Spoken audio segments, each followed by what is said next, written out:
Good evening, everyone. Today is, Thursday, April 10th at 7:33 p.m. And this is the RTM Public Works Committee meeting. So, welcome, everybody.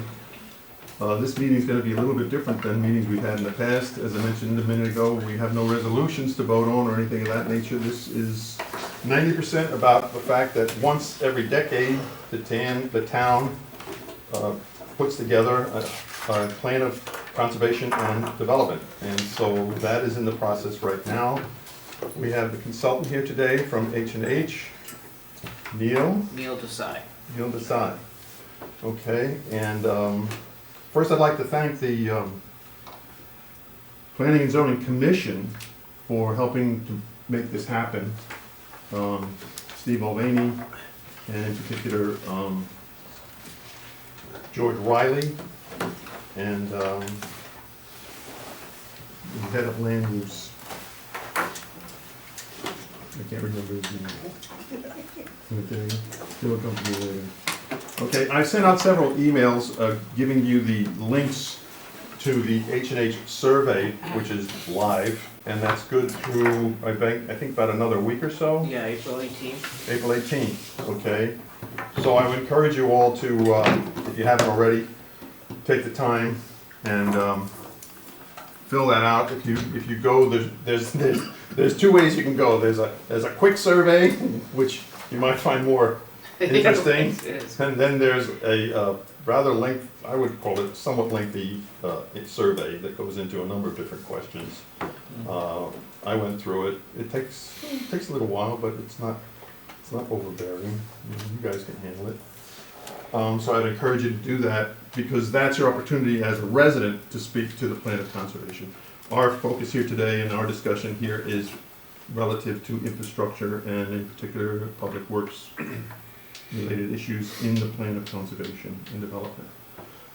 I've sent out the existing infrastructure section of the current plan, and I've also sent out like an outline of different things that I picked out from the current plan that we would want to consider to rediscuss, revisit.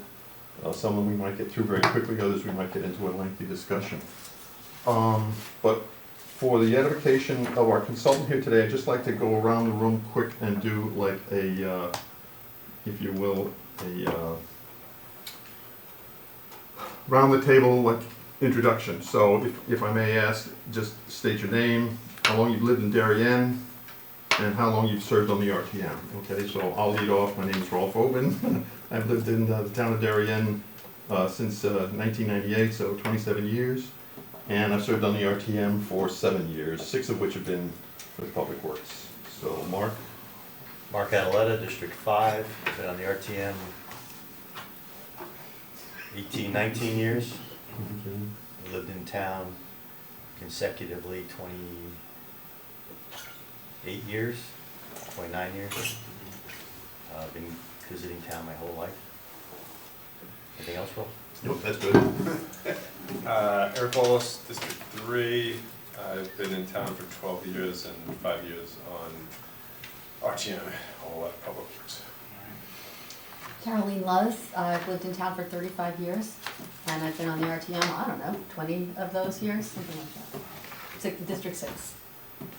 Frank Edelman, also District 6 with Caroline, ran town since '99, so what is that, 26 years?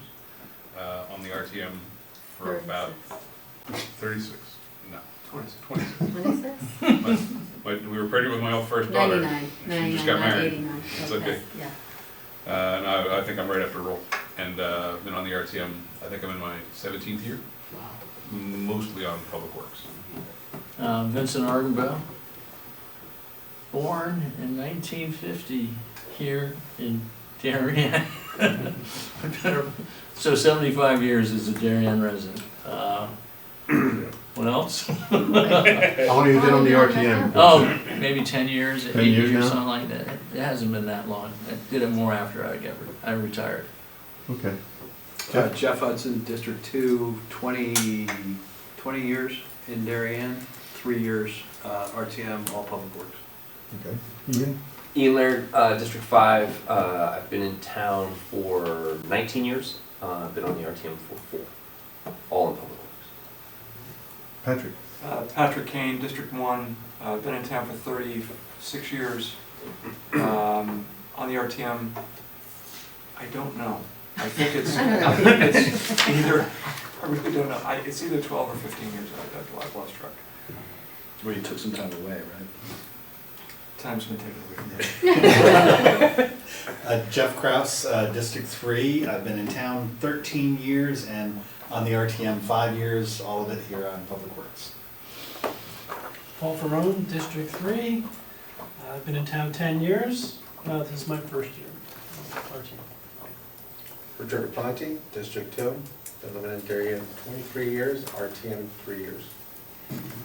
I'll just introduce myself. Neil Desai, Principal Planner at H&H. I have worked in Darien before when I was at a different firm on the Norton Heights Station area study. So that was my first exposure to Darien, and this is a lot more in-depth than the exposure I got from just the Norton Heights area there. So happy to work with Darien again. I think the project was with Westcott, was our direct client, but we worked with Jeremy at the time back then. So nice to reunite with Jeremy as well. So if I may ask, Actually, sorry, were you involved with the presentation of that Westcog research? There was a presentation that was done. You mean the actual presentation? I remember going to one of the public workshops. I don't know if I went to the actual presentation. Okay. Because I wasn't the manager. We had one of our engineers was the project magic manager of that one, Greg Del Rio. I don't remember the fellow's name, but I remember the Yeah. presentation was in the Mathers Center. Okay, thank you. so if I may ask, in general terms, what are you trying to come away with from tonight's meeting? So normally I would have given a week in advance a discussion questions. I think you may have gotten it today. I don't know, but Jeremy did send it to the Department of Public Works. But we are in a process these last 2 weeks of meeting with just about every commission, committee, not everyone, but the ones that Jeremy certainly recommended that we meet with. And the types of questions are the first part is just looking back at the 2016. Well, actually, the first question I asked is all of the committees and commissions is what their role is, and I'd like to hear about that certainly. But the first thing I do typically is just look back at the 2016 POCD. I highlight, and I think Ralph, you had sent the chapter around, so that's good that you might have seen that recently. I just highlight some of the recommendations that involve public works. For example, Chapter 12, Chapter 13. I mean, it covers a lot of ground. The public works function in this town covers a lot of ground, and so it was one of the longest in terms of the questions, the discussion questions, because of just the many different topics that it covers. I did meet with Darren and Ed just earlier today, so they gave me a lot of. So I covered a lot of those questions. A lot of what were the some of the significant accomplishments over the last 5 years, those types of questions, and they kind of went down some of them that they highlighted to me. We talked about the traffic calming, for example. One of the recommendations was traffic calming measures were appropriate to reduce speeding. So Ed and Darren talked about the different places they've had the mid-block crossings, and then the signs with the speed and things like that. So they covered some of the specifics. So I don't necessarily need to spend time on that. Did you receive that by any chance from Jeremy, the discussion questions at all? I mean, it's not a big deal if you did. Not to my knowledge. Just I can reference some things on my page here. But I guess what if you did have a chance to look at the 2016 POCD infrastructure section, if there's anything you wanted to call out in terms of something that some things that that was recommended in that plan, but hasn't been done yet, that you believe is something that's on the radar, that would be one important thing. And the second thing is if there's any other sort of accomplishment in that, any sort of the recommendations that you think is accomplishment that is kind of something worth just bringing up here today. And then I want to talk more about kind of like looking ahead into Yeah. into the future. Yeah, yes, it's Steve Mulvaney, who's definitely very interested in having this done. He has to get it done, actually. He's very interested for us to think not just in terms of where we are today, but where we can see ourselves as a town 10 years from now. Where do we want to be as a, and not reflect only on what's been done in the past and where we are today. Okay, he's made that very clear. Mark has a time constraint, so I mentioned to him that I would want him to first bring up anything that he would like to discuss in the interest of his time constraint. So Mark, Sure. anything? So my question, I saw a section in the information you circulated about governance around the various town-owned properties. Mm. And my question's more holistic than that. It's, I recall, I think I recall in the previous plan of conservation and development there being an overarching objective or goal to maintain or increase the stock of open space. And is that something that's being looked at this time around? First of all, am I remembering correctly? And if you don't know, it doesn't matter, but because I think that factors in or ties into the question around the governance on all some of those are sites that have somewhat recently been acquired since the last plan of conservation and development. I saw Highland Farms in there, and there was one other. Yeah.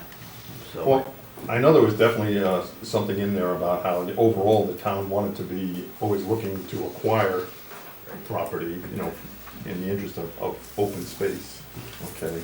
I don't think the Great Island was even a possibility that was being Right. considered at that time. no, at that time, no, but I guess my question is, and again, Yeah.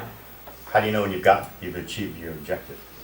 Right. Well, it depends on how, some of them are very broad, continue to, for example, continue to acquire open space. I mean, that's a very broad thing, it's not defined.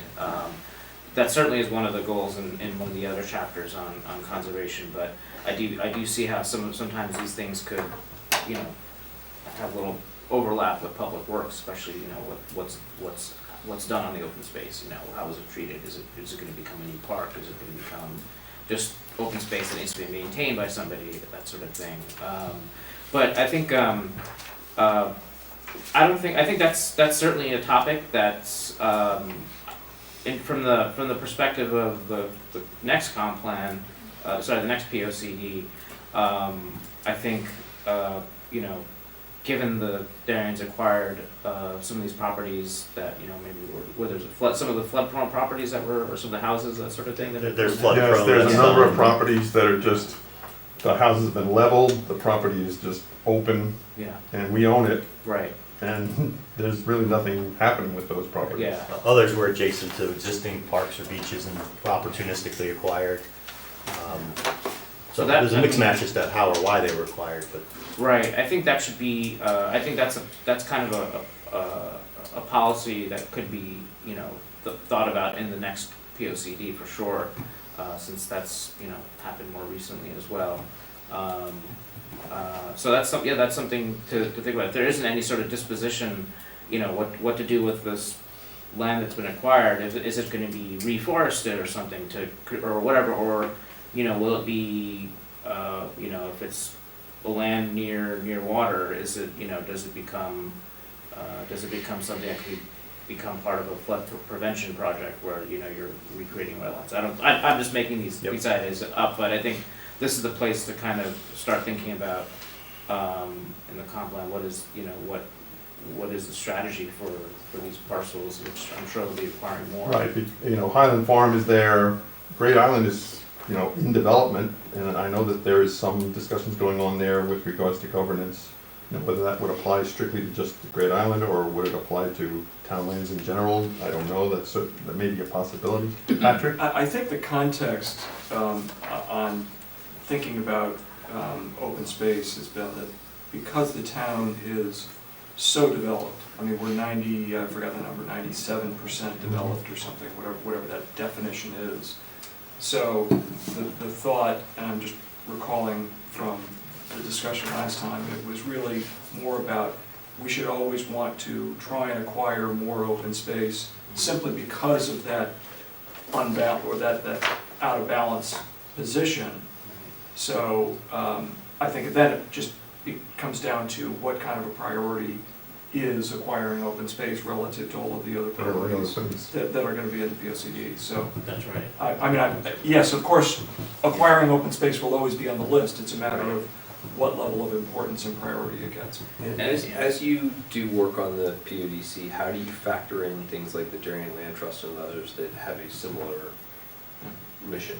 Yeah, we're meeting with them as well, the organizations, because they, you know, they have preserved lands. I mean, I don't know the full story yet of the Darien Land Trust, because we haven't met with them, but given the interest in open space preservation from the 2016 POCD, and potentially, I mean, something that we want to, when we get into the public workshops is where we want to start defining what the priorities are going to be.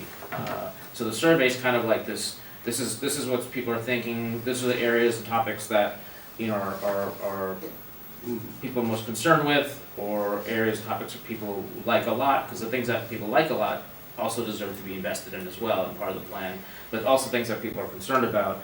And then we'll be able to, at the workshops will be the priority, the thrust of that will be coming up with priorities for those types of things. You know, within conservation, what are the kind of the priority topics that rise to the surface? Is it going to be open space? Acquiring open space is going to be a high priority. I don't know yet, but it's going to depend on what kind of comes out of those workshops.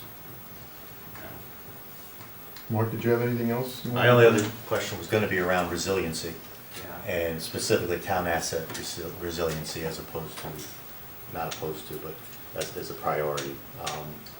I know that if you spoke with Darren, hopefully they shared with you some of the hardening of infrastructure they've been doing. Yes, the manholes and the pumps. Pump and, stations yeah, and things of elevating that those sort. things. Yeah, they shared all that detail with me, yeah, so I have that information. Yeah, so that was one area that I'd have a specific question. I saw it on the list you circulated. But that was another area of interest, is continued hardening of our town assets. Yeah. Yeah, Not just related to rising water, there's we've got flooding from other sources in town. Right, coastal land and then flooding, right, both. But that's it, thank you. not at all. Yeah, I think resilience is definitely something that we should think about for the future, certainly. The other issue, I think, is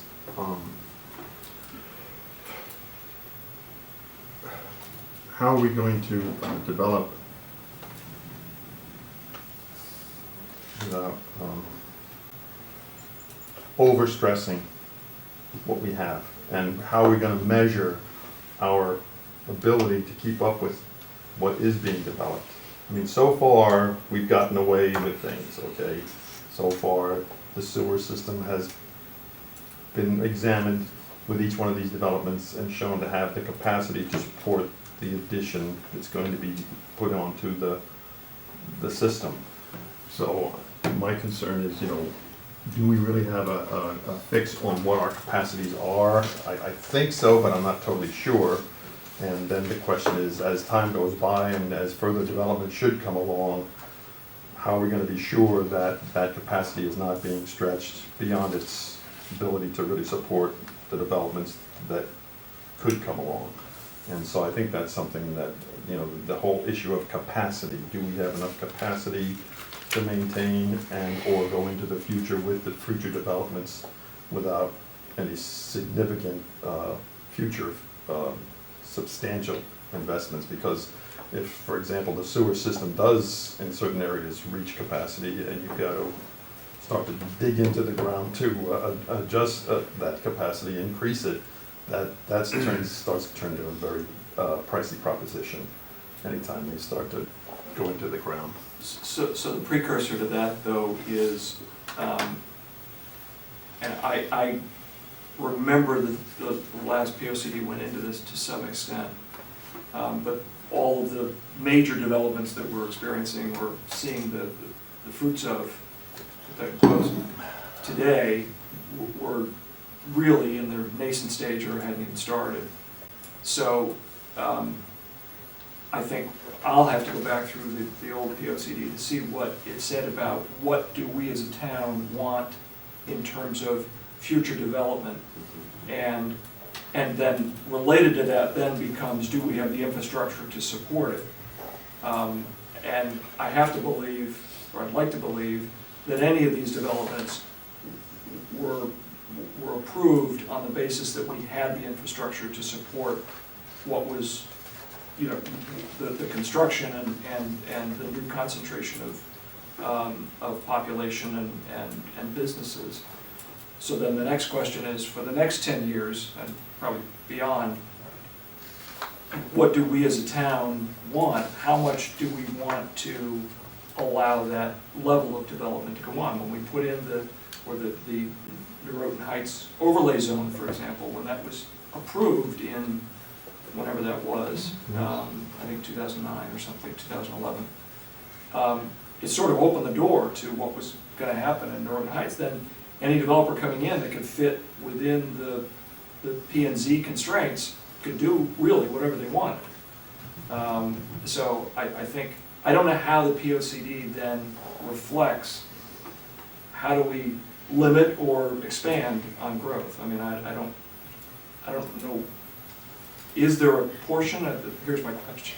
I mean, yeah, I mean, you know, having done like studies for towns where we, you know, which are more detailed than a POCD gets into, trying to ask that question, you know, are we getting near capacity or not? So we look, you know, we'll look at the school figures, populations. We looked at fiscal impacts.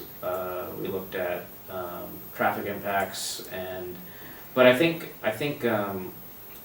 what a POCD can do, given its you know, very broad outlook on things, is number one, kind of reflect number one, what is the direction that that Darien is heading in terms of development.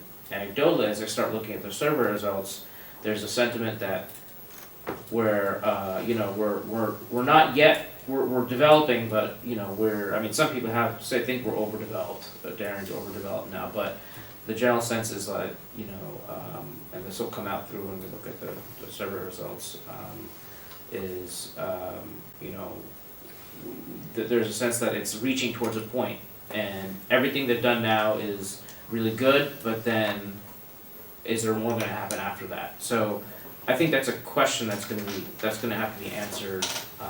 It's not going to come from the survey. The survey will just bring us like kind of like the information out there, but I think ultimately we have to make a decision in the POCD of kind of which direction we want to go. And if the case is that, you know, there's and the second thing is we have to identify the parameters that we want to examine to track in terms of how do we determine capacity, because it's a broad thing which could depend on 6 or 7 different factors, sewer being one of them, school enrollment being another one of them, you know, traffic capacity, things like that. So being able to kind of identify in the POCD, you know, how can capacity be tracked. So we won't do that in the POCD because that's not the job of the POCD, but we may at least try to show what are the different things that should be tracked, maybe some basic parameters of you know, I don't know, maybe what the status is now. But then again, there's things like in the future, maybe, you know, maybe there's things that were unknown about future development, which would be things like how much the developer would contribute in terms of public improvements, whether it's, you know, they would pay for the sewer connection, that sort of thing, or they would expand the pipes or something. So those are some things that are unknown that could impact capacity as well. So we want to kind of mention that in the POCD. In the very beginning of this, I think capacity sounded like one topic that people are curious about in terms of my conversations with Jeremy Ginsburg, capacity and how do you define that? Okay, I'm going to go back up to the beginning of the outline. So we start off with municipal drainage. And I don't know if you folks are aware, but there was a meeting just this week where Ed Gentile made a presentation along with one of our consultants, about updating the drainage manual for the town of Darien. So that's in progress, and I think they're gonna be working on that. And Drainage, the drainage what, manual? Drainage manual, yes. What is that? Well, for example, if you, right now, if you put in a patio that is in excess of 1,000 square feet, you've got to submit a drainage plan because the amount of runoff from that 1,000 square feet of impermeable surface has to be addressed, okay? So they're adjusting that now to where instead of anything in excess of 1,000, it's now going to be revised to anything in excess of 400. So they're definitely tightening up the standards, okay? Apparently we've had, and I think you're probably all aware of this, a significant number of applications to put in pools. Pools apparently are a really popular thing in Darien over the last, 5 years. I think COVID might have had a relationship to that as well. But a lot of pools were going in without any surrounding deck, okay? And they were doing that because they didn't have to give any drainage plan for that deck. And then later on, after the pool is in and everything is set and done, then they might have someone come back in and put in the deck, okay? And without any drainage. So what they're gonna do now is they're gonna say, you're gonna need to have a drainage plan around that pool, whether you have a deck or not. Okay, so that if you come back later and put in, there's a drainage plan there and it's in place.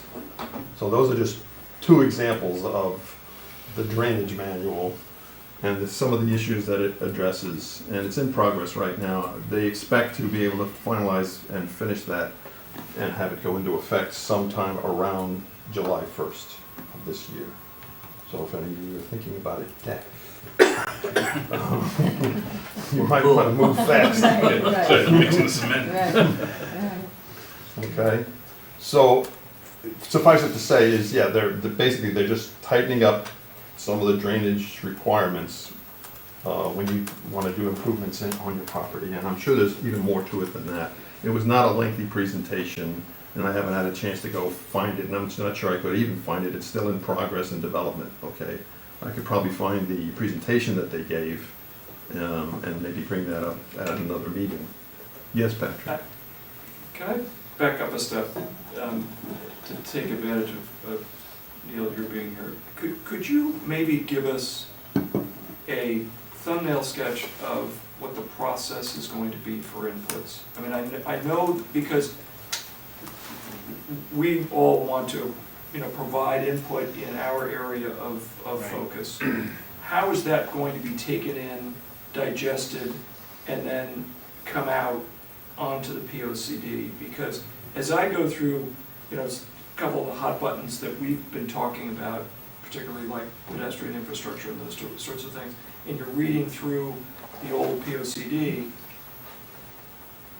it's some of the wording and some of it is just not as strong as I think some of us would want it to be. So that's sort of where my question comes from. As we express our interests, desires, needs, wants, all of that, how is that going to make its way into and then be expressed in the level or the depth that we want it to be? So, there was one commission, I believe it was, wait a second, I think it was this one. I think, I've been meeting with so many commissions, I'm getting mixed up now with what I've met, but I remember, I think as a matter of fact, I think Jeremy sent me your outline, which I should have opened now, because I remember telling him we don't need discussion questions because that outline was terrific. So I spent time yesterday or today working on discussion questions, and I forgot that you had sent that outline around. Let me open that on my computer here, so I can get. If I may try and answer your question, okay. The consultant is here to gather and garner information, input from people like us and many other organizations throughout the town. And then he's gonna synthesize that into a presentation of a POCD that would go to the Planning and Zoning Commission. Okay, and they would then review that and see whether or not the language truly reflects what we as a town, or as they as a commission, would like to see in the POCD. Now, I know Steve has wanted to make it clear that the POCD doesn't mean that these are all things that we're gonna do. He wants to make it clear that these are things that we're thinking about, that are concerns of ours, that are goals, objectives that we would like to address at some point in time. But he doesn't want anybody to interpret this to mean that, okay, over the next 10 years, we're gonna accomplish all of this, okay? So, No, I get It might be that. nice to have the opposite approach, like, these are the things we'd like to do, and how do we figure a way to do them all? But I think what I'm hearing Disclaiming. from your actual question is the information will go to the Planning and Zoning Commission. That's The right. Planning and Zoning Commission will draft the language. Yeah. If we don't like the language, we have to go back to the Planning and Zoning Commission. For example. That's Yeah, the way yeah. I feel. If I can just give an example. yeah, And I'm just looking at improve, from the 2016. yeah, Improve pedestrian options was the topic, right? Yeah, And it continued to encourage and support provisions for walking. Well, that's, very Nice. broad. Lovely. that's Very broad, very broad. nobody's gonna get in trouble by making that Right, statement. right, As opposed to, it is our goal right. to be able to have, and I understand, we can put it in the document, doesn't mean it's gonna happen, but a stronger version of that might be, it is a goal to have, you know, give all students in town the ability to walk to school, which they don't have now. I know that's unrealistic, potentially. Or to But- provide safe pedestrian access Yeah, on all major roadways. to connect Yeah, with the I other. mean, those, so I guess it's a, and I'm not trying to put you on the spot, well, yeah, I am putting you on the Well, spot. yeah, I mean, The root process question Make the big is, bucks. you will provide a draft document and a recommendation to the Planning and Zoning That's Commission. right. What is the process by which others get to wordsmith the particulars of that document? there is gonna be a comment period, you know, where it's open to everybody to comment on, and so. Once drafted, Once the draft is there, so. okay. One thing, I mean, so this is an update of the 2016, because the P and Z believes that a lot of the things are still valid. So, and I think one of the critiques I have of the 2016 POCD is the language is very vague and broad. And so my interest would be in kind of strengthening some of those things, making more specific, more focused if possible. But that's just background for something that I know I'd like to do with this, with some of the things that will likely be retained from the 2016 POCD. Just kind of, you know, there's a lot of recommendations, and maybe there's a way to, you know, group them down to so there's fewer, that sort of thing. But in terms of in terms of like the actual commenting, I think it's number one. It's what I hear. Part of what I hear from now is just, you know, what do you think is rising to the top in the next 5-10 years that really you believe that will demand a lot of attention, or you know, planning ahead of time for public works in general? That's kind of a key question I want to get at, starting with that. But, So, yeah. you know, as a follow-up to your question, who decides what the priorities list is? And I realize I'm only looking at the infrastructure section, and I don't remember Right. what the whole POCD looks like. Is there a priorities page or something like that? There's- And who decides At that? the end, there's a final section that gives like a summary and conclusions, and that's the only thing I can think of that comes close to what you're describing. I can send that out, you know, if everybody's interested to see what that is and to read it. You know, but, you know, maybe we have a chance to say, hey, our top priority is pedestrian access, or something like that. I had two other things I wanted to say. One is, in the next one, is there a way to put a date on either a section or a page or something? Because as I was reading this, looks like a lot of this has been done. When was this written? And, you know, so that would just be my suggestion somewhere. Put a lot of dates in here so you can tell how old it is. So, like, for example, like you know, this X equipment was installed in 20 No, something, no, or I do mean, you mean more? on the section, infrastructure strategies, Oh. POCD 2016, or whatever, 2014, or whenever the last one was written. Because just as someone coming to it I see. on the outside without all of it, and I'm looking at page 114, Yeah. it would help to know, oh, how old is this, you know? Well, it's every 10 years. Right, I know that now because we're looking at it this year, but what if I'm looking at it 3 years from now? So it's just a suggestion, Right, maybe I you see can what do you it, maybe mean, you can't. yeah. But the other thing, just a specific question that I saw something noted in here is about natural gas, and I just have a general open question about where does that stand? I remember when they were putting in gas lines on the post road and we were gonna have natural gas connections, and so in the context of Yeah. this, where does that stand and where should it stand? So you can answer that, yeah. Do you think more natural gas would be something that we Yeah, I should mean, think about in the I think future, or we should were all be excited planned in for my in the neighborhood future? because we live close to the post road. Oh, this means we can have gas stoves if, you know, if we can connect, but it never happened, so. More than Curious. gas stoves, they replace oil. Yeah. Yeah, yeah. Right. That's part of the town. Yeah, but Have not they? much. I Not don't much. even No, know. it's limited, Very limited. So, yeah, it's not a, it's That's not. a very so this is good- sort of that's a an very good open, question. open question. But ultimately, I think that's the language about encourage or whatever, because ultimately, Eversource has to spend a bunch of money to run. To bring those pipes in, yeah. Well, they're spending a lot of, I'm giving them a lot of money. But that's not a town thing, like the town can only be part of it, right? There needs Yeah. to be somebody else willing to invest. Well, but you can, I mean, you can implement that through, it's like any new development, an assessment has to be made of natural gas access to it. So That would be one without, way to do it. without mandating it, but just ask that everybody, you know, the energy infrastructure is something that we are concerned that we've reached the limit of the current, we've invested in a lot of things. We're seeing a lot of things that have come to fruition now. But where are the points where we've exceeded the infrastructure? And I think energy infrastructure is something we haven't seen any investment in.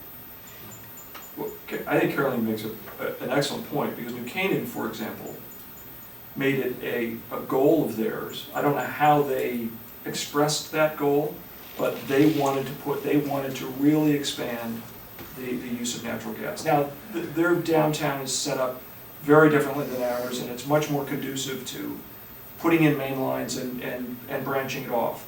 But over the last 5 years, they've spent a ton, well, not they, but the infrastructure has been put in.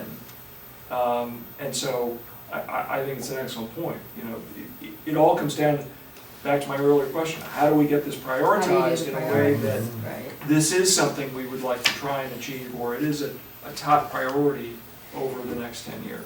There were two things that took place in New Canaan. One of them was had too many propane tanks in town. And because of a lot of the propane leaks, it was a concern with the fire department, the fire chief. The other part of that was that Eversource and Connecticut Natural Gas were trying to stake claim to New Canaan. So it was who gets the pipe in the ground first and who does the expansion. So what they ended up doing was taking advantage of the propane rules that they were trying to implement and expanding it in the town. So that's what took place, and that's how they were able to do it. Not all of Darien has it, but what they ended up doing was bringing a line in from Norwalk, bringing it around into town. And I think they tied it into Stamford over by Den Road. So they closed the big loop between Darien and Stamford. And, excuse me, New Canaan, Norwalk and Stamford. So they reinforced the system in New Canaan. As part and parcel of that, folks in this committee may remember, some of the schools got tied in, this building, I think, got tied in. Yeah, town hall's tied in. Right, and they did the same thing in New Canaan. They got the YMCA, the senior communities, all the schools, the ones that they could get to off of that line, they ran all the lines. But the major impact that the utility companies have are the paving requirements of road restoration. For example, Darien has any trench greater than 100 feet, they're required to pave the road curb to curb. So that impacts the rate of return, per se, on whether a customer's going to contribute or not. So those are the things that the utility company would have to negotiate when they do system expansion. so much more that goes into Yeah, it. exactly, that's always the problem. You just wanted a gas stove? I just want my gas stove. Never simple, never simple. But Ed and Darren talked about that. They said that they've converted the town facilities to natural gas. The private properties at Darien Commons, Palmer, Norton Heights are tied into that. So they put in 2.5 miles of gas lines, and So there's really much more of that than I even knew, okay. but in terms of priority, I think another thing in terms of the communication in the next plan, in 2016 there's a lot of recommendations, but there's no sense of what are the priority recommendations within each little section and subsection. So that's something I'd like to improve upon. And so that's the thing, the priorities. I think here, I would like to hear what you think priorities will be likely or should be in the coming years, coming 1 to 5 to 10 years actually. That would be really helpful to hear. It doesn't mean that other things don't get done. It's just like what things maybe need to be when you're making decisions on maybe budgeting in the future. The POCD could be looked at, and if having a sense of priority could help make that decision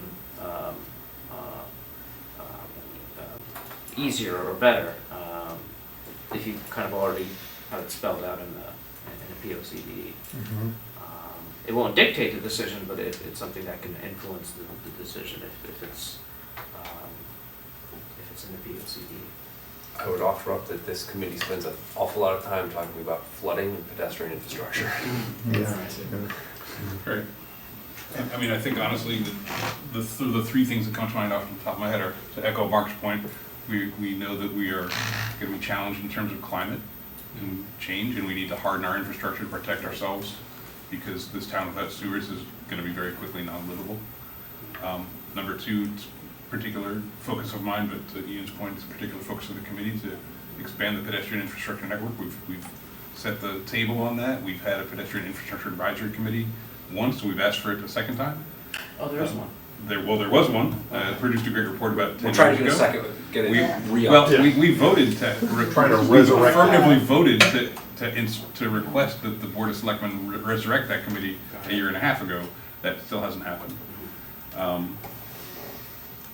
So I think we're building on great achievements already, right? We've set the table. We've upgraded our pedestrian infrastructure in a lot of places. It's time, in my personal view, again, one man's view, to tackle the harder.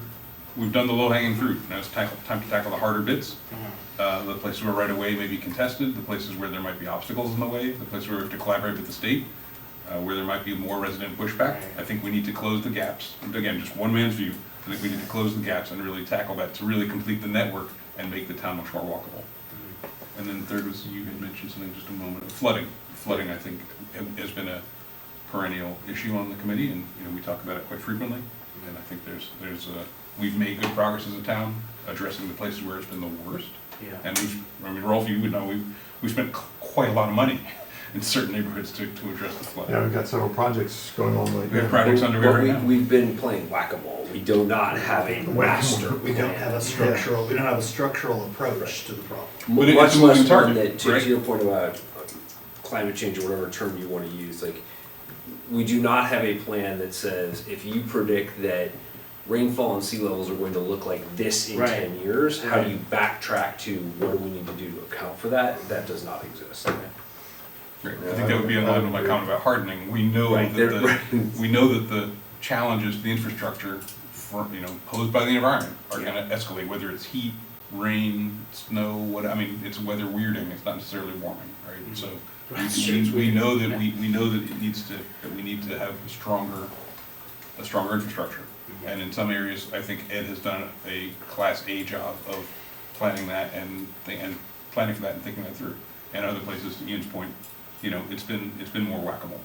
But I think this is our chance, to your point, to do it. So again, I think the 3 areas are pedestrian infrastructure, flooding, and we're going to start, and hardening the infrastructure, in particular sewers. Yeah, yeah. Yeah, speaking about the sewer sanitary system, one of the things that they're pursuing, they may have already discussed it with you already, but I'm definitely a proponent for, is starting to track down the sump pump hookups to the sewer system. Yeah, that, I think that has to be definitely, certainly in my mind, it's a priority. I don't know how you all would feel about it, but we've got a lot of water that's going into that sewer system that's clean water, and we're paying for it to be processed at the Stanford water plant. And that's just a waste of money. Rolf, Plus, do you mean- plus it's adding more strain to the processing of all that affluent out of the town. I thought we okay? are doing this. Right, it's like, No, do you it's, mean it's like- in, it's in progress, but Yeah, it's do you mean not above been and executed. beyond? Huh? Do you mean above and beyond? So let's say we complete the 8-9 year I&I project of hardening that's currently underway. I think we need to fund that. Yeah. But you're speaking above and beyond that. Yeah, there's two things. There's the I&I, which is basically the existing system, tracking it down with camera work and all that sort of thing to find out where the leaks are that are coming from within the earth into a leaking pipe, okay, or manhole or drainage area related to our sewer system. That's certainly one aspect. And that there's an ongoing program there. I think they're in phase 3 now, and I think they're even starting to plan phase 4. Okay, so that's gonna be with us for at least another several years for all of that to be completed. But separate and apart from that though, and is not addressed there in that project, is any of these sump pump hookups to the sewer system. And from what I gather in their analysis that they've seen so far, I'll give you an example. Last summer, we had kind of a drought, okay? And the amount of affluent flowing through the sewer system dropped precipitously during the time of the drought, okay? And then as soon as we got a rain, okay, it went up, okay? So the evidence is pretty clear that there's water getting into that system, and it's coming in not just from whatever leaky pipes, but also from sump pumps that are hooked up and shouldn't be. I mean, there's a law against it already, okay? But I would encourage them, and they're already in the process of putting together a plan for this, but they have to follow it through. They have to follow it through. If nothing else, to put people on notice that this is not something that can continue. And you're all, you know, those of you who are hooked up to the sewer system, you're all paying for it, okay? You're paying for a lot of water that you really shouldn't have to. And with the new development that's coming online. So I just wanna make sure we're, following back to your comment, like, there are plans underway to address that. Are you saying the PODC should just say we need to execute those plans, or it needs to go well above and beyond what is already planned? No, what I'm saying is, the plan that they are in the process of developing should be put into work, Okay. okay, in the relative near future. I think they're gonna be coming out by the end of the year with a letter to everybody who's in the sewer system, letting them know. But that's already in process. Yes, that's underway. Yeah, it's underway. I just wanna emphasize that it has to be followed through, okay? Because I don't think they've completely figured out exactly what they're gonna do. What they're gonna do at the end of the year is say, you're gonna have to sign an affidavit that says that you're not hooked up to the sewer system. They may even ask for photographs to prove such.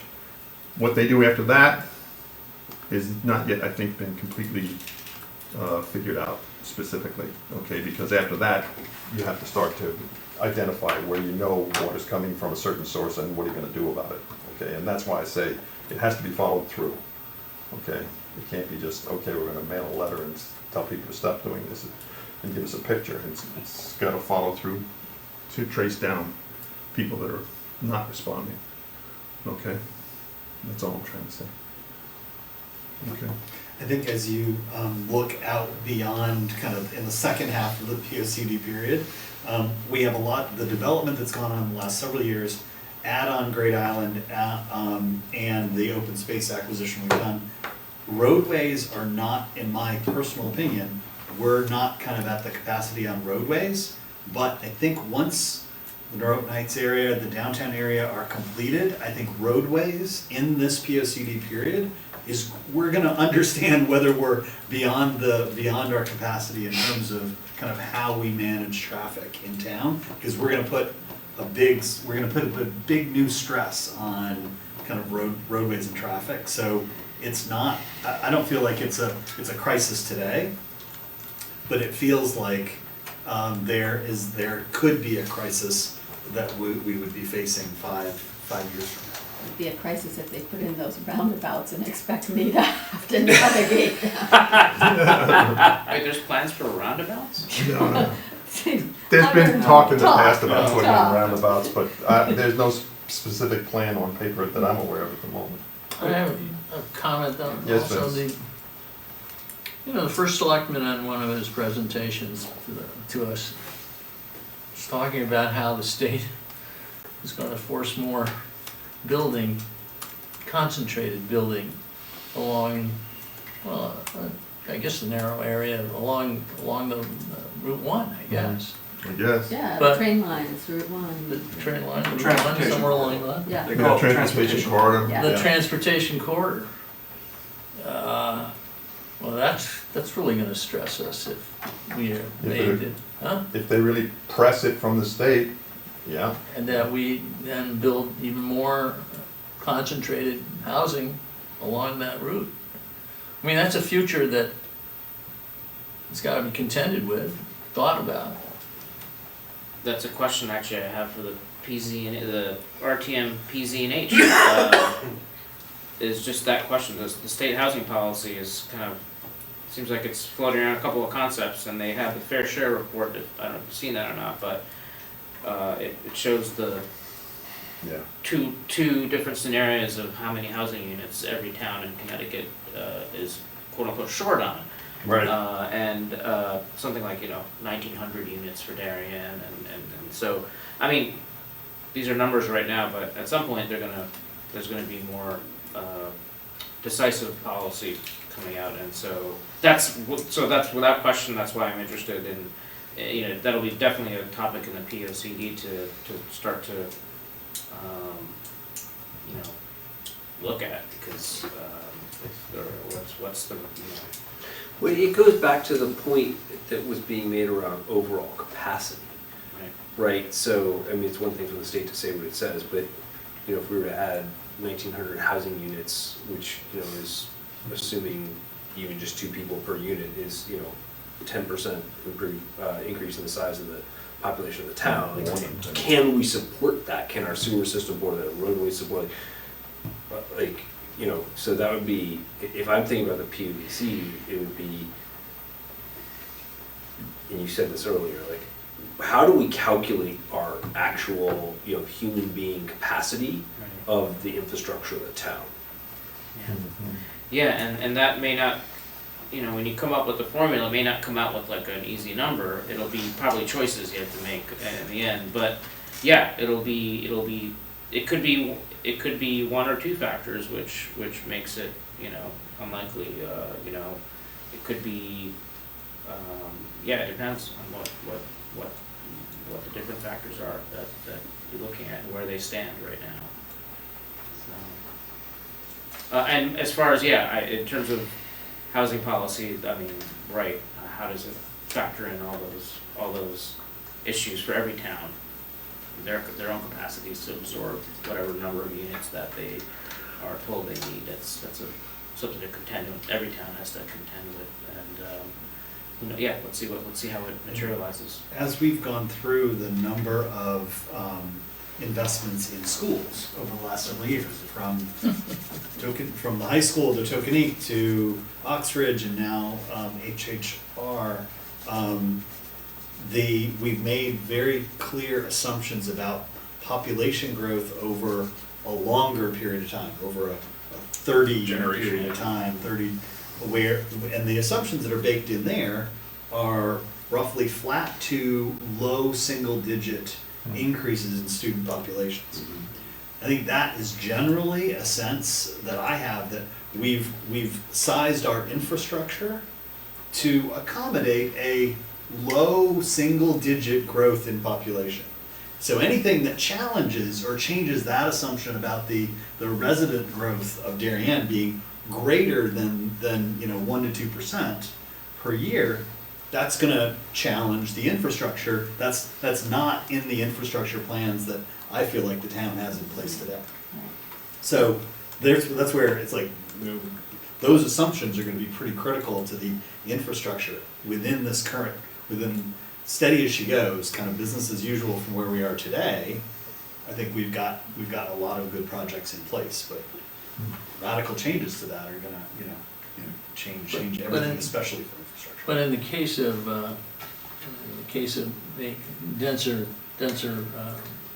population along the corridor, they tend to be couples and that with children. And the birth rate's going down. Huh? Right. So I don't know, the schools might not get stressed. You leave couples together for long enough.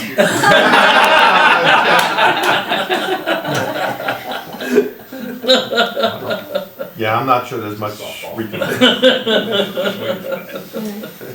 not sure there's much we can plan for what's going to come out of Hartford. I mean, every year there's an organization that's trying to push a particular piece of legislation to call for, the development of thousands of units of apartment dwellings, but thus far, at least, they've really never gotten it to the floor for a vote. Right. So, and Regardless, sorry, go. well, that came up in this session again, a number of bills that were calling for that sort of thing. To my understanding, but Steve Mulvaney, I'm sure, knows far more about it than I do. Yeah, they definitely haven't gotten that onto a floor for a vote, so. But that's not gonna stop them, because they've been doing this now for years. This has been easily 4 or 5 years now that this has been year after year after year, particularly during the long sessions. They keep trying to push this into the floor for a vote. So, I don't know, we'll just have to stand by and keep our eyes open. But yeah, if that does get passed, then it changes the whole game. So, but again, if I think about the lens of the PODC, I think I would recommend we make something in there at the opening about, we're sort of, these are the population assumptions that we're making for this document. Mm-hmm. Yeah. Right? 'Cause we're ultimately saying this is our conservation and development plan for what population, right? Because if those assumptions turn out to be materially off, we would have to revisit those. Yeah, it changes the whole thing. Well, Ian, those assumptions would come out of a statement of kind of mission, vision, and values to say, that would inform if we had a mission to double the size of the town, that would inform the assumptions. Correct. Right. If our mission is to maintain what we have and to grow at a modest rate and to maintain, again, I'm not sure any of this is right or legitimate, but you could imagine language that said we aim to maintain a character of the town, certain quality of life elements, things like that, then that would drive lower assumptions around growth, right? So I think it's all, again, I'm not gonna draft that because I'm not qualified to do that. But the 2016 POCD is essentially just that much, maintain the character, maintaining character, in terms of development, it's develop, but, have it maintain character, and, these are questions that, I'm not gonna ask up some of the other committees, the planning, zoning, housing, in terms of their opinions on, how well has character been, do you believe character has been preserved in these new developments, or are they, is this still, some people don't recognize this as Darien, because of what's the developments happen on, and some people are living in it and they enjoy it. It's an amenity. So these are more questions for kind of planning, zoning, and housing commission. But yeah. All right. Well, if I might just add, going back to, and now as I'm saying this, I've got to go back and find the 2006 POCD, which was, so 20 years ago, and by memory, it said much the same thing, to maintain the character and the flavor of what we had, yet through certain tweaks in that subsequent 10-year period, we went from a town that really had, I think, 4 restaurants to now we've got, I don't even know how many we've got, 27 or something like that, I've lost track. And because there was a noticeable change in the tenor and tone of what folks wanted, which is expressed partly in the POCD, but also in the way that P&Z, the Planning and Zoning Commission, interprets what the town wants. You know, there was sort of unwritten rules of, you know, more nail salons, we've got enough, you know, banks are okay, and they really cut back on, because it didn't hit what the folks in town really wanted. I've always viewed the POCD is supposed to be a reflection of what it is we want going forward, or what it is we're going to encourage and discourage. Absolutely. So, you know, we can get wrapped up in the language, but it's the interpretation of the language that is just as important. If I haven't made it clear yet, I want to be a lot more precise about our language this time around. About, I mean, my own personal opinion is, we're good on the development. I don't think we need any more development. And maybe it's because I've been here too long and I remember the old days, but the old days weren't great either. I mean, we needed certain things. But I'm arguing here for much tighter, not the sort of Casper milquetoast that came out of the last POCD. You know, going back to the question you raised earlier about process, and Neil, correct? Yeah. Mentioned that, you know, there would be an opportunity for us to, as the public, to see what is the draft. It also, at the end of the day, also comes to the RTM for a vote. Okay?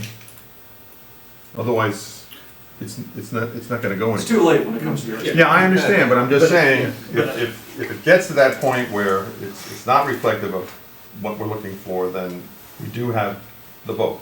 But I would propose and suggest that in the process, that the Public Works Committee of the RTM comments formally to the P&Z we can do that. on Yeah. the content, and that we get the chance to do that. We can do that. Because we can talk about that collectively from Sure. an infrastructure and public works standpoint, while we all can comment on it from a resident standpoint. Yeah. But yeah, don't let that opportunity We've pass. gotta make, we got a plan to be there. So, The Planning and Zoning Commission, I mean, Steve, no, I don't want to speak for Steve, but I've already heard him say, it's their document. yes, he has. They, you know, Yes, he they has. get to say what goes in and what doesn't go in. I understand. So if we're gonna lobby, we have to lobby P&Z. So on the timeline that you have for the project, Sorry. when do you think you're gonna be coming out, according to your calendar, when do you think you'll be coming out with a version that could be subject to public view?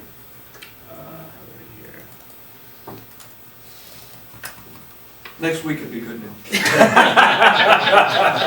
pressure. I'm free on Thursday. No pressure. Let's stay next week. So we're looking at public review. We're talking about like December of this year, December, January. December, January? Yeah. So basically, I mean, the summer is nothing really happens except us working on the plans. It's everybody's away. Yeah. So Okay. So we'll, look for December. so we'll come back and look for it in December. Yeah. I just wanna To- get, To just address Patrick's point then, I think we have to be focused in what we comment and Sure. really have goals. I mean, and I 100% agree with your point that we need to set some much more, to have much more directive language that sets some more concrete goals. It's and- unenforceable. Right. Yeah. that's the thing, But I think, that's the thing, but I think we can get in the language, to but Jeff's point, like, we're not gonna be able to, I think we have to be clear about what we want to achieve, and we have to be willing to withhold our vote in the RTM as a block if we wanna have that influence. Because, you know, if we're just one at a time, read it at the last minute, and are we gonna approve it or not, I think we have to be clear as to what we want to achieve. Right. I mean. Or just get enough people Let's- to put the right inputs in so that it's. Right, but I mean. I mean, has everybody done the survey? Yes. I have not. I have, Okay. okay. Now- I think you're also. I just wanna keep things moving here in the interest of time. One of the items that was definitely in the POCD was about our waste transfer station, okay? you know, we recently realized that the luxury of being paid for our recyclables is no longer a luxury. In fact, it's now a cost, an expense. And that's been reflected in the budget that we see for this upcoming fiscal year vote that we'll be making in May. So that's one aspect that's definitely a change from 10 years ago. And the other issue that's coming up more and more is the issue of food waste. Connecticut's commercial organic recycling law, effective January 1, 2025, mandates that businesses and institutions generating over 26 tons of source-separated organic material annually must divert food waste for recycling, composting, or processing. So already they're starting to work on the big institutions, the people that have a lot of tonnage. New York City, just last week, instituted a program where it's now residential as well. They have to sort their food out from their garbage in New York City, all 5 boroughs. So it's happening, and there's no doubt in my mind, it's not a matter of if, it's just a matter of when it's gonna come to Darien as well, okay? So I'd love to hear your thoughts and input about that. Anybody? Nothing? I think our transfer station is an asset for the community. And it Okay. reflects the brand of Darien for who we are. It is an asset that is as, I won't go so far as to say is as important as Great Island, but it reflects, Okay. positively. People come from far and wide to use our transfer station, as we know. Yes. We've And got so- great garbage. It is a reflection of every society, how they treat their garbage. All right, so that, maybe that should be a goal in the new one. But I think And that's, continued modernization of Right, our, right. Right. but we important. put a lot of effort and money into rebuilding that. And it is, the transfer station and the related public works garage really reflect the investment we've made, and I think we've reaped a lot of benefits from that. So I think we should be really proud of that. I mean, if you're looking for accomplishments to check off as Yeah. positives. Yeah, that's definitely an the last one, accomplishment. Definitely, I don't know that we can plan anything about if a law does in fact get passed about separating food in We should the do that. garbage. Yeah, but we're already Okay. set up to do it. We already, yeah, Yeah. but my concern, and, you know, I don't think we as a town can have any, you know, significant control over this, is the legislature in Hartford has a tendency to say, okay, yeah, we want this done, but they don't back it up with what's needed to make it really work and happen, okay? And my fear is they're gonna pass a law, I'm sure there'll be some sort of calendar to it, but that's gonna say, yeah, you have to separate your food. Yeah. But where are the facilities that are gonna take that food? Okay, right now, yes, we have a connection with one source, okay? I've done a little research on this, and there may be 2 other sources in the state of Connecticut that deal with degrading food biomaterial, okay? 2 of them converted into gas, which fires turbines that produce electricity, okay? But that's about it, okay? So my concern is, and again, I don't think we as a town can do much about this, is that if this legislation were to come up and if it were to be passed, where's it gonna go and what's it gonna cost?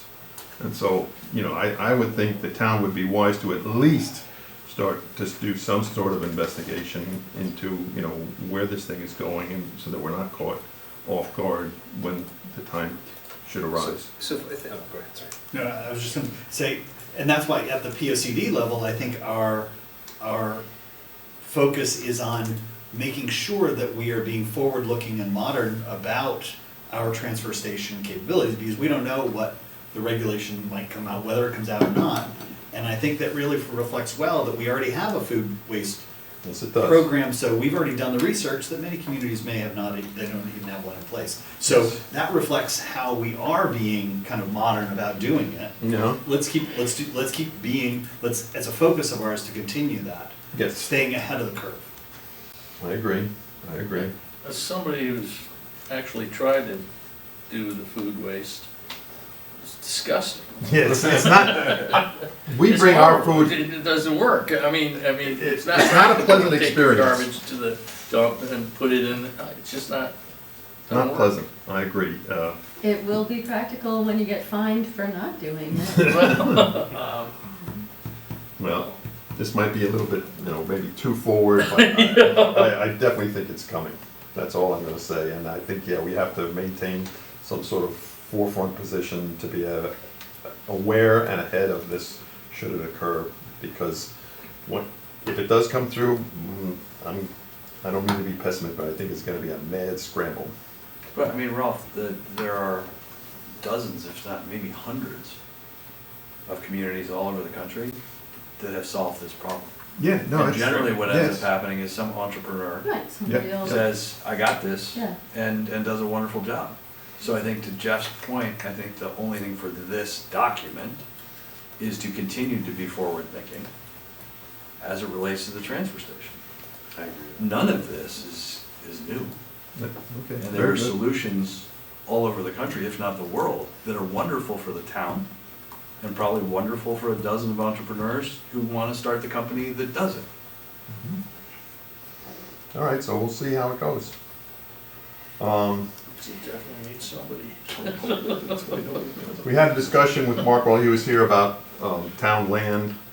You know, we have a number of locations.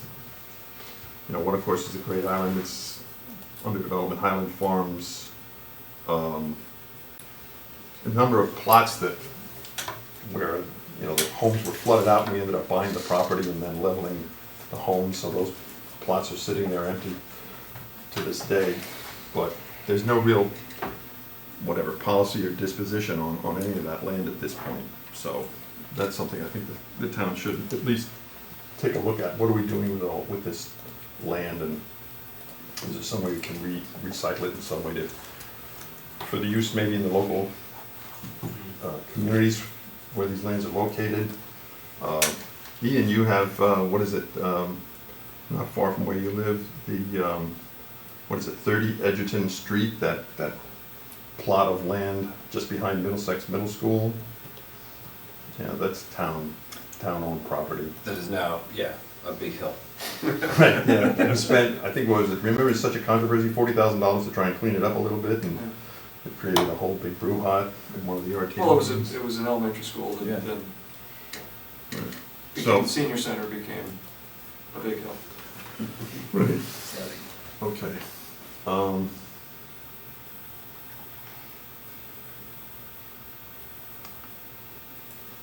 One of the other things that's come up recently, and I think we have addressed, but I think we're gonna have to continue to be watchful for, and particularly as we go into the future, is the Darien Police Station.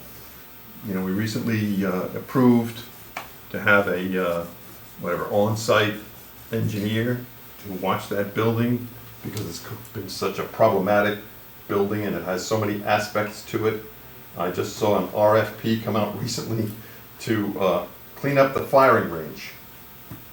Okay, I would never thought of that if I hadn't seen the request for proposal on cleaning the firing range, but it just gives you an idea of that there are so many different aspects of that building. I just would list it as we need to be continually diligent into the future to, maintain our buildings, in particular the police station, for a matter of public safety and security. Also the fact that, if the town does grow to a significant degree, that, there's gonna be more demand from the police department, and we certainly wanna make sure that that building is there to support them. I just pass that out and throw that out there, and maybe if anybody has any comment or anything to add to that. No, okay. Too much wood? Okay, so now coming up to roads, and we've already kind of touched on that, and I agree with the concern about just what is the capacity of our roads. We have how many state roads that come through Darien? There's, 106, 123, or whatever it is, Post Road, and then what's that street that comes from Rowayton? 136. 136, okay, so that's 4 that I know of, and so those are state roads, so I don't know how much really influence we have as a town on state roads, but I know we're continually starting to get more and more traffic that's coming down those roads from the north with people commuting into the west, be it Stamford or beyond, and they're coming down through town. Middlesex Road in particular, it's quite busy in the morning with people coming down off of the Hutchinson River Parkway, or whatever it is up here, the Merritt. Merit. Yeah. So the question is, can the roads continue to support an increased volume of traffic over the course of time? And where do we hit? Actually, it's the railroad bridge. Can they, Yeah, that's another thing, is the two railroad bridges, well, the one railroad bridge. the one, But there's another one over, what's that street? that bottleneck there is, it's not solvable, but it's a huge bottleneck. Well, that, all right, you're all familiar with what he's speaking about? Leroy? The ledge road, railroad overpass? The fact that it's so narrow and, You mean And likely the. Leroy is what I meant, yes, I'm Yeah. sorry. Yeah, okay. Yeah, Leroy, yeah. That was on the POCD last time, and Yeah, nothing's but happened. What can you do about There's not it? much you can do. Yeah. Well, I don't know. There was also a part of asking for a plan to try and have an underpass under connecting Old Kings Highway south to north. That's in the current POCD as well. So, Many millions of dollars. how much traffic is coming off of I-95 that continually backs up on Post Road, because that's the only way to get through is on Post Road. If you had a second way to get through vis-à-vis Old Kings Highway, wouldn't that somewhat alleviate the pressure on Post You have Road? twice the traffic. You might have twice the traffic, I know. yeah.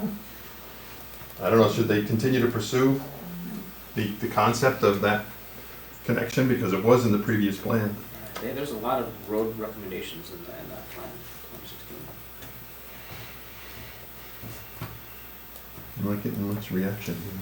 Well, no, I agree with you, I because mean- we have the same problem, as you know, from District 2. We have Thorndale Circle, we have the Commons, we have Palmer's. All these new developments are growing. We really didn't have a traffic plan because those properties were not being used to its full capacity. Right now, you're gonna make residential buildings there, which is gonna increase the traffic. You have the traffic right now where the truckers are parking along the highway right before exit 10. They can't get the run-on speed to keep going on the highway, so they get off exit 10, drive that little narrow road by the Piedmont Club, and then get on the highway again, which creates an issue for the residents there. Their MPD said that's a DOT issue, that's not their issue. And DOT said, well, we'll monitor it, and that was it. But it continues to grow, and now they're looking at widening it to have more trucks parked along that section of 95. And which section is that again? Between 9 and 10, just before the off ramp at 10 going northbound. Going northbound? Yeah.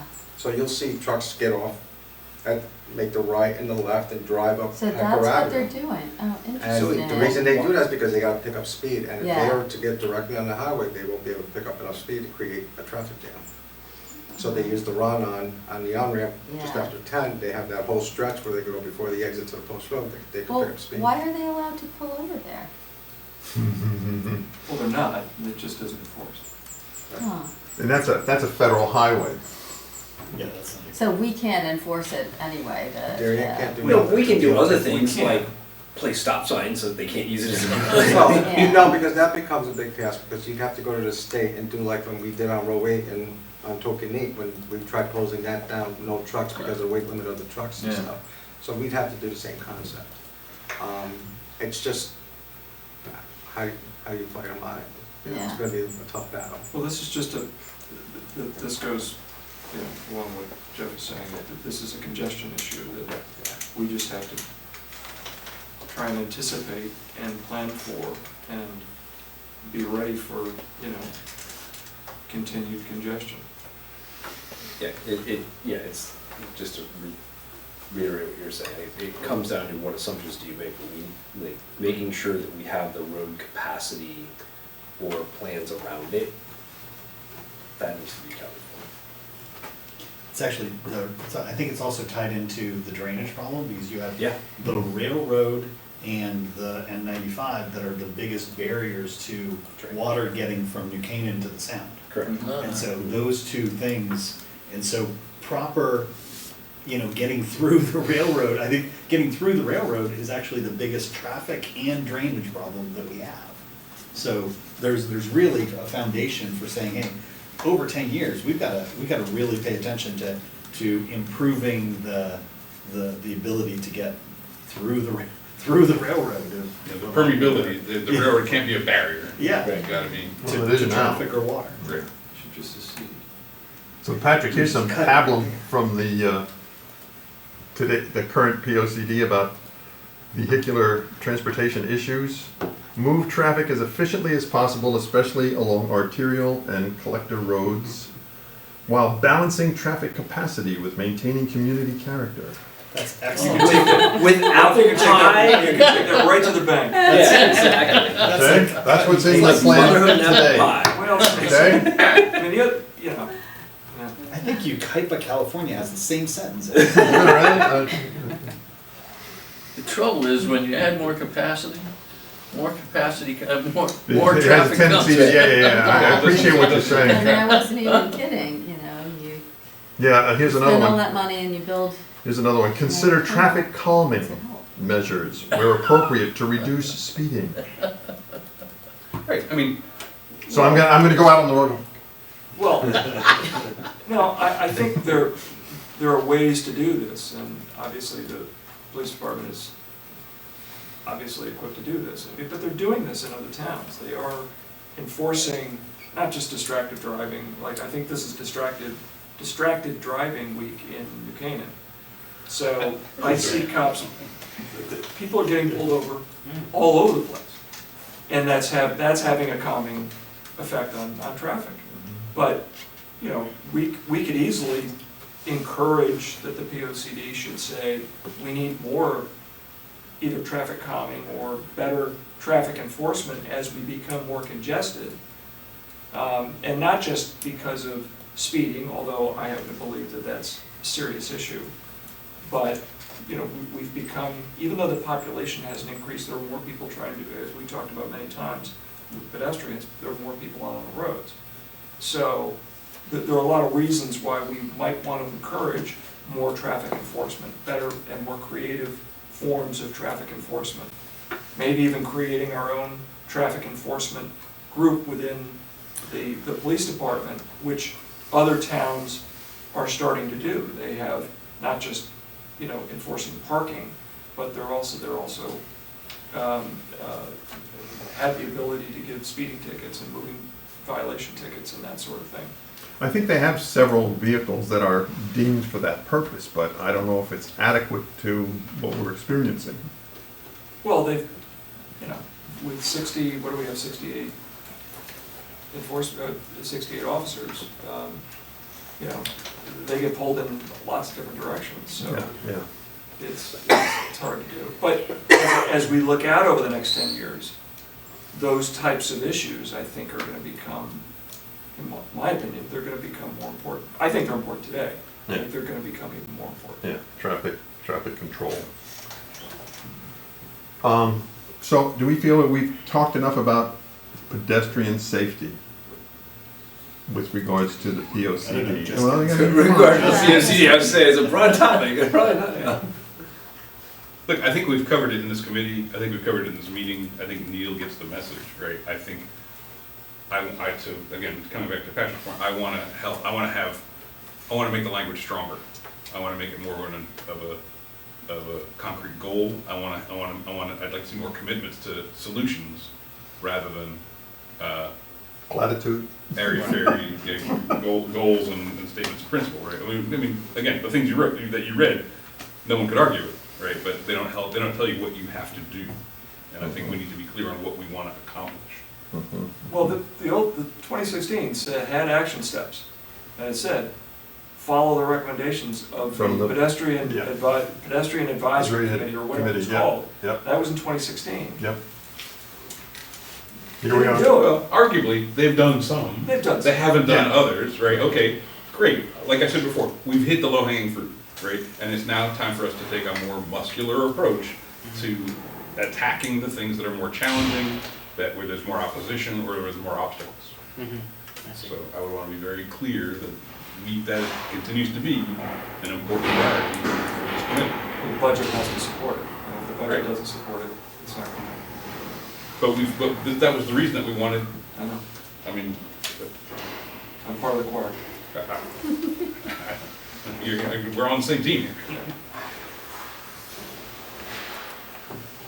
Okay, just a couple more here and then I think we can wrap up.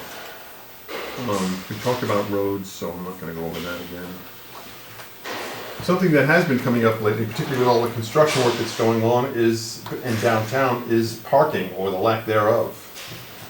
So I think it's not gonna be clear until the full effect of the Corbin project is built, and I think they're gonna be adding some 600 parking spaces in that phase 2. How many of those are gonna be actually available to the public as opposed to used by tenants and of the buildings? I'm not really clear on that, but I think it will definitely add parking to the area of downtown. Will it make enough difference? I have no idea. But the town hasn't really done anything since 2016 to pursue trying to find some space to add more public parking. I can say that with a fair amount of confidence. Okay, I think you would agree. And so, I don't know where they're gonna go with parking. I mean, we've hired now, and they're back in service, 2 parking, whatever, rangers, if you will, that are trying to see who's needs a citation for not being parked legally or whatever, or with a parking ticket for the day. I think that's gonna generate some income, but it's not gonna generate enough to acquire land to add significant more parking. It would have to be a capital expenditure that would have to be budgeted and that sort of thing. If you can find a piece of land that's near the downtown area that would suffice to the need. So, I don't know. Well, I mean, just to put a bow on all this, I mean, if you want to look forward 10 years, I think, since this is going to feel like sci-fi, I will limit my comments very strictly here, but as self-driving cars become more available, you will find that more and more people do not park downtown. They will ride their car to the restaurant and send their car home. And then they will call for their car to pick them up. And they no longer need to. So it just speaks to the point that you were making before, sorry, somewhere over here, I think it was Richard, who wanted to get more governance, like, that puts more traffic on the roads, maybe alleviates parking. I'm not saying that it solves a parking problem, but. Have you been talking to Elon Musk lately? I have not, but there are plenty of people who are riding around town, well, self-driving. They have the robots already. They have the capacity to do it, right, so again, if we're looking forward 10 years, what's the saying, like, the things that happen slowly and then quickly, you know? Even without that, we have Uber. If parking Yeah. becomes a real issue, people can take an Uber and then take an Uber home. Not So- everybody can afford it. Sorry? Not everybody can afford it. Well, that's true, that's true. You know, I think it begs for a better public transportation. I mean, at the moment, we've only got bus service on the Post Road. yep. I mean, and within, that tight sort of range. So there's no bus service, there's no way to get from Darien to New Canaan or to, be off of the Post Road in any meaningful way. I And think so that's a at some really good point. There could be some more regional I'm, transportation.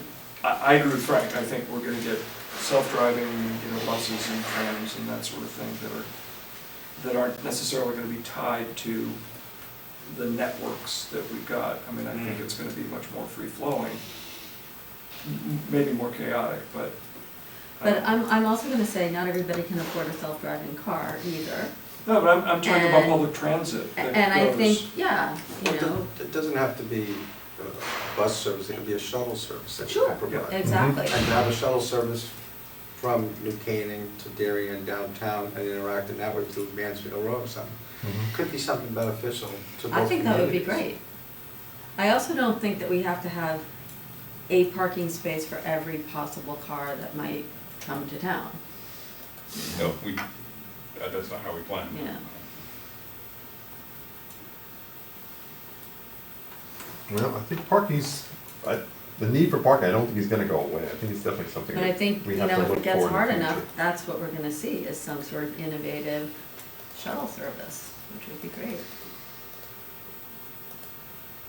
Trouble with parking is it's such a waste of space, land.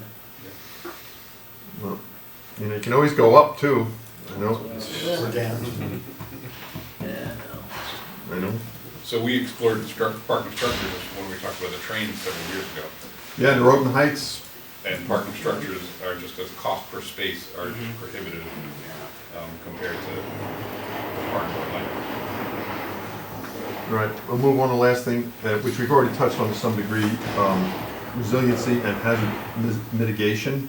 You know, we talked about flooding, and the town definitely, whatever, suffers, shall we say, from two forms of flooding. Of course, there's coastal flooding. And the Pear Tree Beach project is designed to try and deal with that, at least in that section of the bay. But of course, we have a lot more coastline than just Pear Tree Point Beach. And then the inland flooding, the flooding that comes down from New Canaan and comes all the way through in various waterways that eventually ends up in Long Island Sound. And if you all remember, you know, Ilsa and Ida and what happened in town when those storms came through. So, yeah, I would encourage that, you know, the town, while we're coming out with a new drainage manual, I'm sure that that will have some effect. But I'd like to see the town be a little bit more ambitious, if you will, to find out where water is just not moving in a storm, heavy storm situation, and see if there's anything that can be done to remedy the water to not accumulate and move. Certainly the projects at Salt Box are looking to do that. I mean, the piping that's in there is an amalgam of things that went on for, I don't know how long to where it is today, and that's, I think, will be much improved and addressed with that project. And similarly, the flood project for Tilly Pond and coming up underneath the railroad station and then through downtown and then eventually draining into Goodwives River. That's another project that's in the works to help water to flow. But I think there are other sections of town, you know, as we look farther into the more residential unit areas, where water also doesn't always move in heavy storms. And the town, I think, where possible, I'd like to see the town try and look at that a little bit more to try and alleviate those problems as well. As you said earlier, Ian, you know, it's been kind of a whack-a-mole thing, and it hasn't really addressed the entirety of the town and all the various drainage areas of concern. And I know Ed knows where they are. I know he knows where they are. Yes, Patrick? Again, just using the 2016 POCD Yeah. As my guide. The other category of resiliency, and maybe it'll be captured in a different part of the POCD, is our technological resiliency. So, you know, we know that towns and cities and institutions over the world are you know, subject to attack and all of that. So I would want the POCD to at least promote some level of, or be aware of the technological resiliency that we need to build going forward. I would gather that the threats are going to only increase. So I don't know if there's a category in the POCD, the existing POCD, that covers that, but I think we should. It's good, I think, yeah, that's a good topic, I think that's, You're referencing like hacking into government systems? Yeah. And ransomware and that sort of stuff.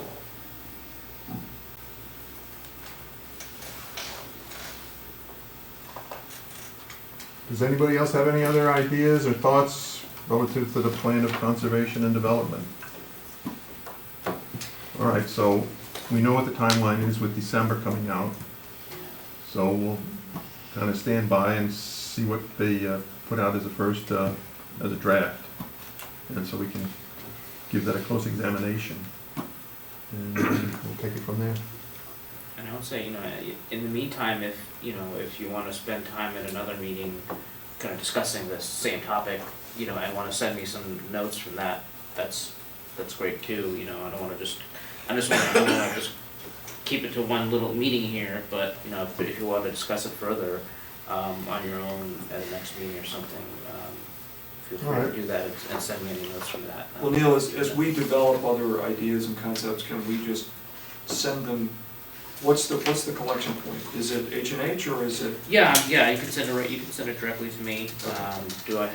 I don't have any cards I gave away with my cards. Well, it's on the but- website though, isn't it? Oh, Yeah, can we send in a comment through the website? uh. Besides the survey, that is. You can send in a comment. There's an email address. It's called consultant@darienpocd.com. Okay. That'll go straight to me. Consultant@POCD.com. Or just ask Jeremy. He'll and Yeah, I was just gonna say. That's probably the Channel easiest it through thing. Jeremy. So what was it, consultant at what? at darienpocd.com. .com. So darienpocd.com is the website, and just so consultant@darienpocd.com. Okay. Just a couple of other things that are not part of our meeting on POCD. The Board of Finance voted on the budget and approved the budget for a mill rate of 15.5, which is a 5.5 increase over the previous year. So it now comes to the RTM. Our next meeting is May 1st, so that will be essentially a budget meeting to go over what they've approved, and in particular as it relates to, Public Works, which is our area of focus, so I just alert you to that.